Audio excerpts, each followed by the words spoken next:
Ini apa teh? Ini cireng jadul. Cireng jadul dipakai Bumbu kacang. bumbu kacang. Iya. Berarti harganya berapa teh segini?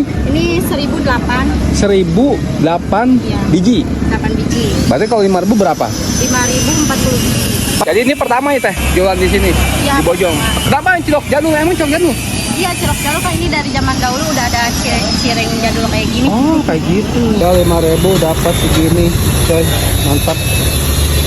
Nah segini harganya 5.000 dapat 40 biji. 40 biji nih. Nah, bismillahirrahmanirrahim. Tapi bukan cilok, cireng tadi bacaannya. Cireng jadul. Belum pernah coy, masalah cireng jadul kecil.